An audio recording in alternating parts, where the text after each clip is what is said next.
Bonjour chers amis, nous sommes mercredi 1er avril de l'an 2020 et ça doit être le 16e jour de confinement en France.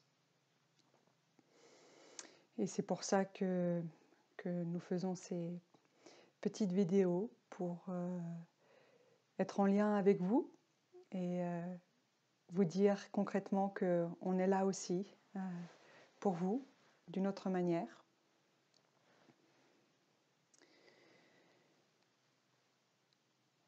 Le virus a toqué à notre porte, même sans me prévenir. Il n'a même pas parfois toqué, il est juste venu. Et c'est un moment pour la famille humaine de s'arrêter, de regarder et de prendre soin de la souffrance, de prendre soin de la souffrance qui est en nous, de la souffrance des personnes autour de nous. La situation actuelle arrose beaucoup la graine de peur, d'anxiété. Et donc c'est important de savoir et de pouvoir prendre soin de notre souffrance pour pouvoir prendre soin de la souffrance des autres et prendre soin de la souffrance du monde.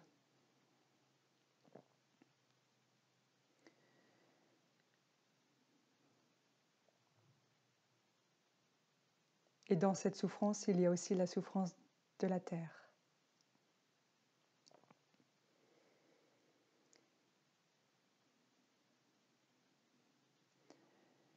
Donc nous sommes...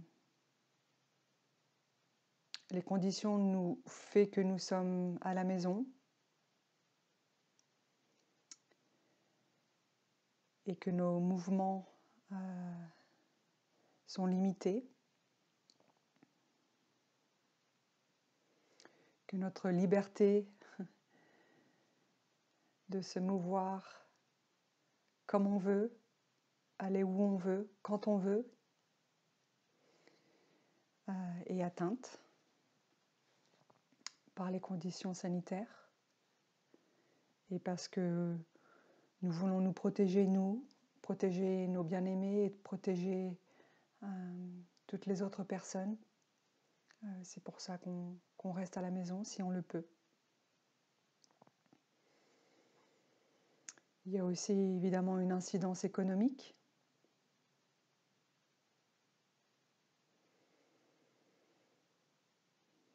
Importante. Il y a des personnes qui peuvent se permettre de ne pas aller au travail. Et il y a des personnes qui vivent déjà dans la précarité. Et cette situation de confinement et de ne pas pouvoir, d'avoir perdu tout simplement son travail, peut causer beaucoup de souffrances supplémentaires. Donc on vit dans une période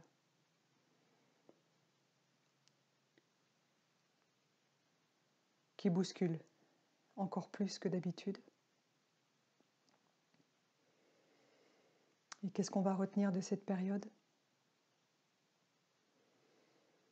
On utilise souvent dans le bouddhisme l'image de la belle fleur de lotus.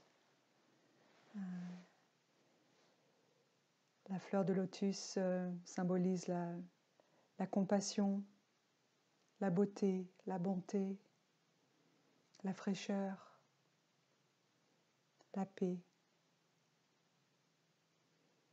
Et la fleur de lotus pousse dans la boue. Donc notre maître, une des calligraphies de notre maître, c'est « sans la boue, pas de lotus ». L'interaction entre ce que nous vivons là maintenant, la boue, la souffrance, les peurs, peur de la mort, la peur primordiale et profonde en chacun de nous, ou probablement la majorité n'a pas encore regardé là-dedans, dans cette peur primordiale.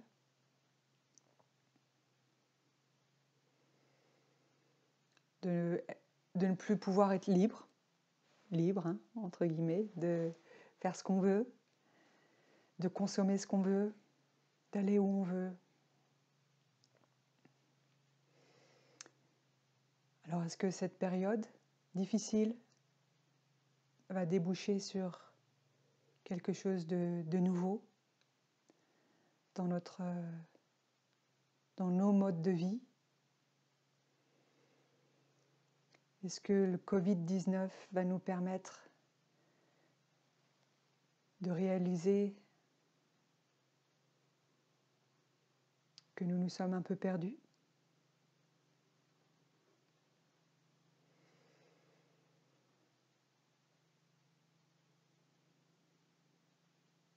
Que nous avons, pour la plupart d'entre nous, perdu la connexion avec la Terre, avec les autres espèces vivantes?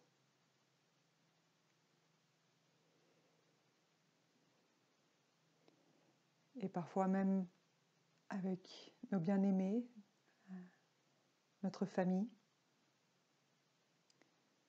On a beaucoup de moyens de communication modernes, les emails, les réseaux sociaux, tout ça, ça va très vite. Et on pense qu'on est connecté. Et c'est une manière de se connecter. Et il ne faut pas la négliger et la sous-estimer.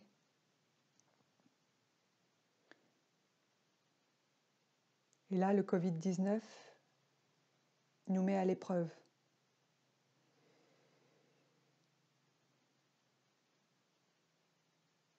Distanciation sociale, ou physique, on va dire plutôt. Et là, on se rend compte à quel point c'est important de pouvoir prendre dans ses bras quelqu'un qu'on aime, prendre dans ses bras quelqu'un qui a besoin de réconfort, qui a besoin de savoir qu'il ou elle est aimé.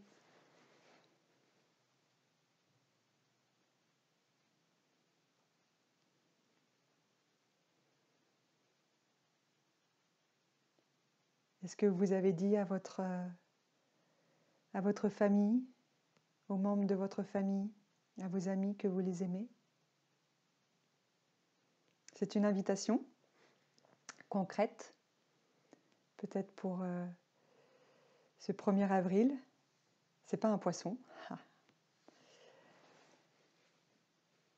De prendre le temps d'être conscient de l'impermanence. Le Covid-19 nous invite, qu'on le veuille ou non, à prendre conscience de la fragilité de la vie, de l'impermanence, de notre propre vie et de la vie de celle qu'on aime.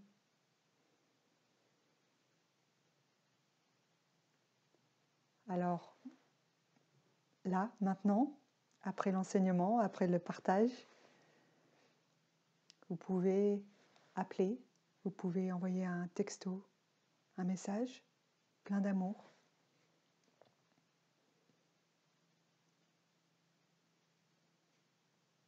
Avant qu'il soit trop tard, et avant que vous ayez des regrets de n'avoir pas pris le temps de faire passer ce message important. Alors c'est peut-être aussi un moment de se réconcilier, une réconciliation profonde et pas superficielle, une vraie réconciliation.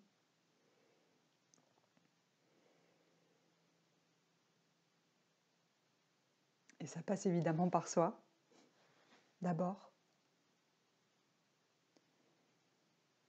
De mettre de côté notre ego, notre fierté, de pouvoir pardonner.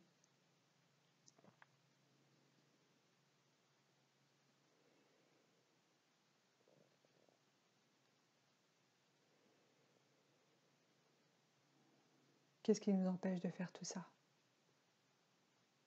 Donc pendant ce temps de confinement où on a finalement beaucoup de temps pour soi, sauf si on a des enfants qui courent partout et qui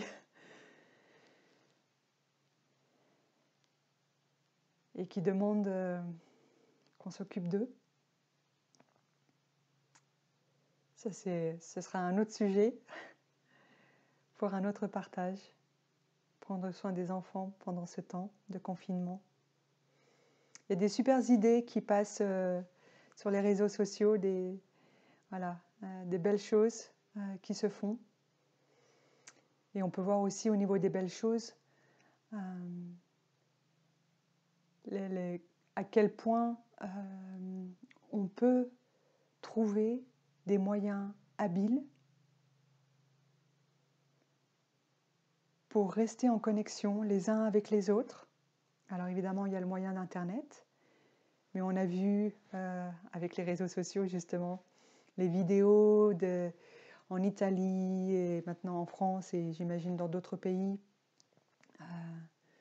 où tout le monde est à la fenêtre et chante ensemble, ou joue de la musique, du violon, violoncelle, etc., la flûte, opéra. Et sans le Covid-19, tout ça, ça n'aurait pas été possible. On se serait amassé dans une salle pour écouter un concert ou quelque chose comme ça. Ça aurait été différent. Ça aurait été différent.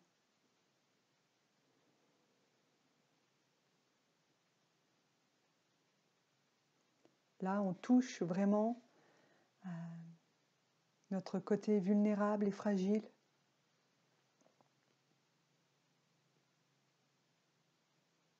Et à la fois, si vous regardez cette vidéo, j'imagine aussi que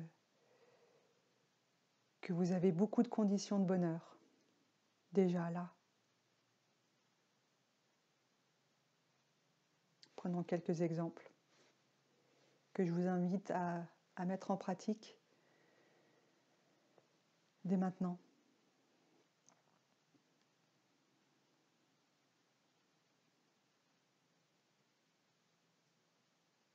Vous avez soif? Qu'est-ce que vous faites dans votre appartement, votre maison?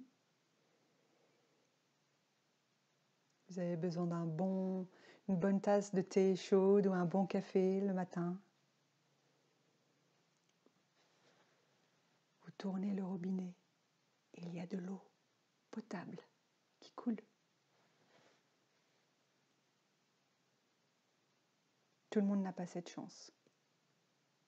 1 personne sur 3 dans le monde n'a pas cette chance. Et vous faites partie des privilégiés en ce qui concerne l'eau potable. Ensuite, vous faites chauffer l'eau. Je ne pense pas que vous ayez besoin d'aller chercher le bois dans la forêt, de faire le feu et de mettre la bouilloire ou la casserole sur le feu. Non, il vous suffit d'appuyer sur un bouton, ou alors de mettre l'eau dans la bouilloire directement et de faire un petit clic.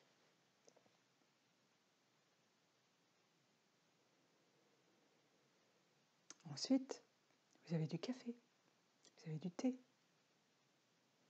des herbes. D'où ça vient tout ça?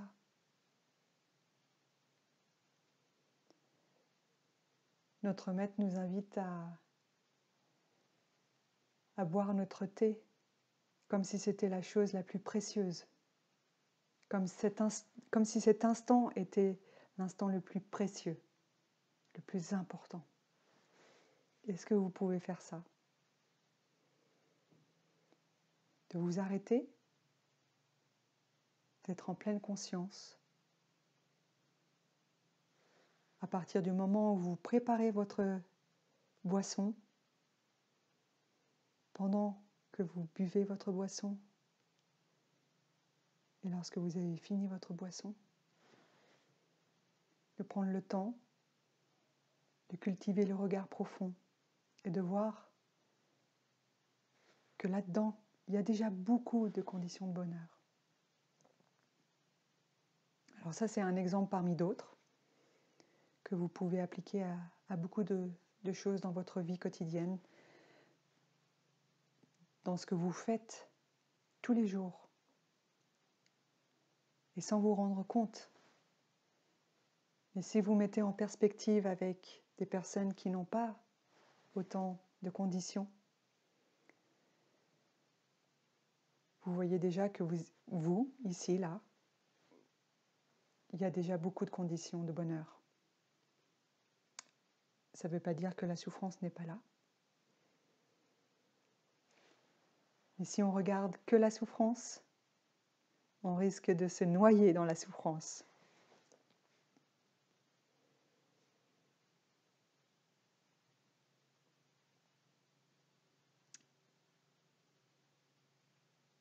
Et c'est pas ça le sens de notre vie.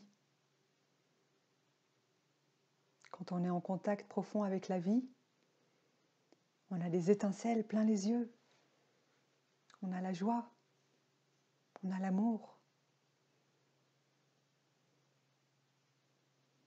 Et c'est pour ça que c'est important de prendre soin de la joie, du bonheur, dans toutes les petites choses de la vie. Et de ne pas les prendre pour acquis en permanence. Peut-être qu'un jour, l'eau ne coulera plus quand on ouvrira le robinet. Et là, aujourd'hui, oh bonheur, bonheur.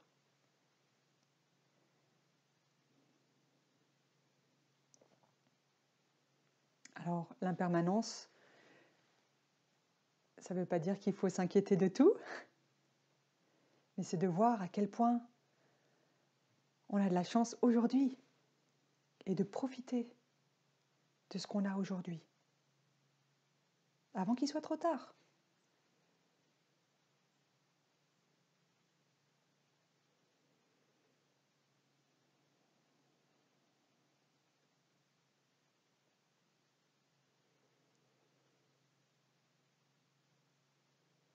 De regarder aussi profondément quelle sorte de nourriture vous consommez à la maison, parce que là vous êtes à la maison tout le temps, à travers la télé, les infos, la radio, Internet, les conversations avec les amis, les réseaux sociaux, etc.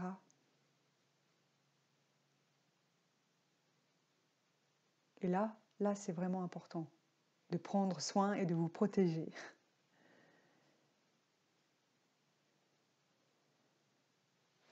L'énergie de peur et d'anxiété est tellement forte en ce moment que c'est sûr qu'elle nous pénètre tous, même ici, au village des Pruniers, dans un monastère, à la campagne. Quand on est conscient de ce qui se passe, qu'on se met en connexion avec le reste du monde, notre cœur souffre, on le sent, on le sent.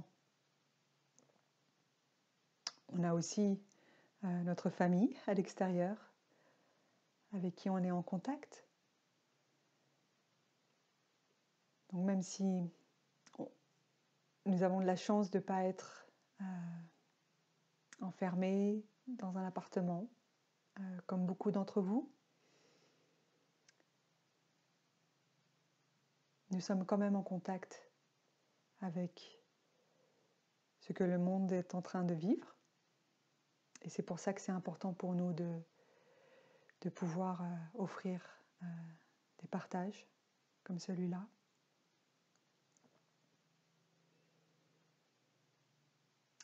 Et donc, je vous invite aussi à regarder et à limiter tout ce qui peut arroser la graine de la peur, de l'anxiété, du désespoir en vous et aussi les personnes qui vivent avec vous. La graine est déjà là et elle est déjà très grosse. Elle prend déjà beaucoup de place. Alors c'est pas la peine de l'arroser. Vous pouvez regarder une fois les infos et encore. Ça suffit, juste une fois. Qu'est-ce que vous pouvez faire de votre temps? De manière à ce que vous faites, ce que vous choisissez de lire, ce que vous choisissez d'écouter, de faire, apporte du bien-être à votre corps et à votre esprit. Là, c'est le moment de prendre soin de vous et de vos bien-aimés.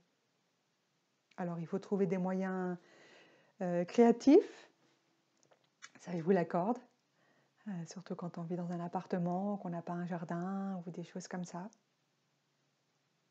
On se rend bien compte que c'est pas facile. Mais je suis sûre qu'il y a beaucoup de choses qui sont possibles. Donc on vous invite à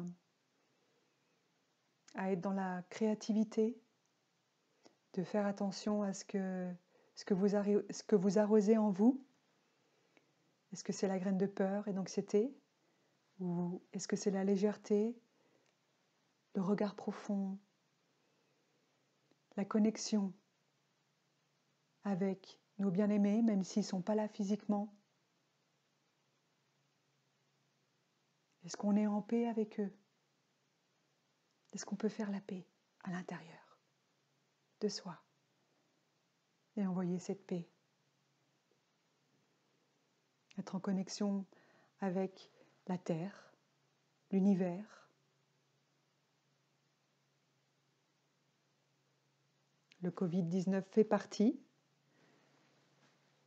du vivant qui bouscule un peu nos habitudes, un peu beaucoup. Et ce qui se passe là, c'est pas pour rien, c'est pas pour rien. Alors, est-ce qu'on va en retenir quelque chose?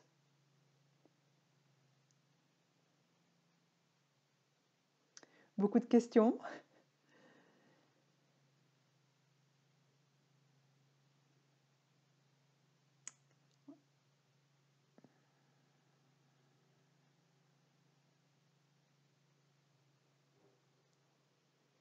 Donc la prochaine fois que vous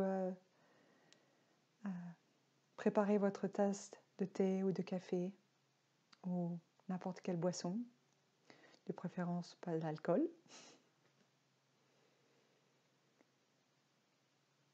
je vous invite à pratiquer le regard profond et de voir que vous avez beaucoup de conditions de bonheur là-dedans, dans cette action, dans cette pratique. Et que finalement tout dans votre vie quotidienne peut devenir un moment de gratitude